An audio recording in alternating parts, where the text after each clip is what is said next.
Oui, bonjour. Mon nom, c'est Mme France Leroux. Je travaille en entretien ménager.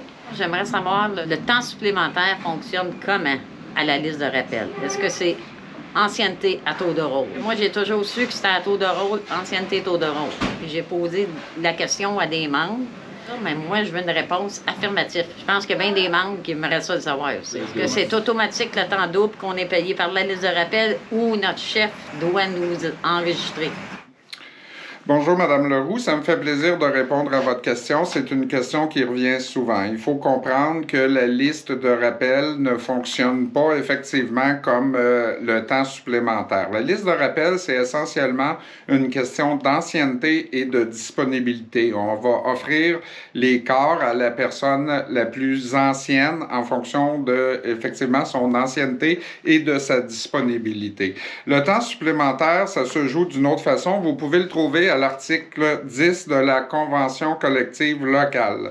Donc, à l'article 10.02, on spécifie que si du travail doit être exécuté en temps supplémentaire, l'employeur doit l'offrir aux personnes salariées à tour de rôle, donc vous avez raison, de façon à le répartir équitablement entre les personnes salariées qui répondent aux exigences normales de la tâche. Donc, c'est du temps supplémentaire de PAB. Effectivement, c'est les PAB, par exemple, qui seraient appelés. À l'entretien ménager, dans votre cas, la même chose.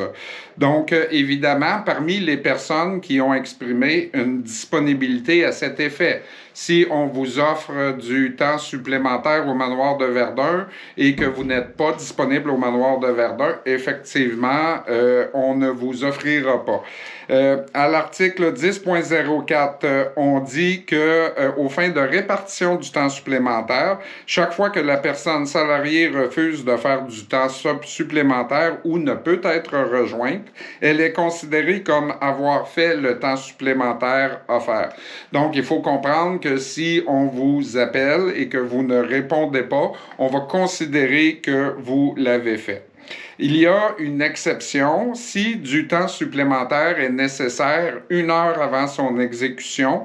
Alors là, avant le début du corps de travail effectué, l'employeur peut l'offrir aux préférences aux personnes sur place. À tout événement, si vous constatez que le tour de rôle ne serait pas respecté, il faut comprendre que nous avons un recours à la convention collective. Encore à l'article 10.04, l'employeur maintient disponible et accessible la liste des corps de travail en temps supplémentaire acceptés, refusés ou considérés faits en vertu de l'alinéa précédent par chaque personne salariée. Il transmet une copie de cette compilation au syndicat à sa demande.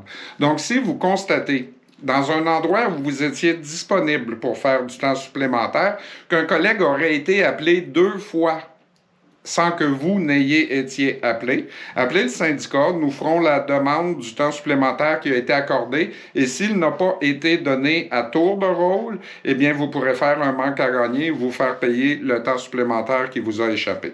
J'espère que ça répond à votre question.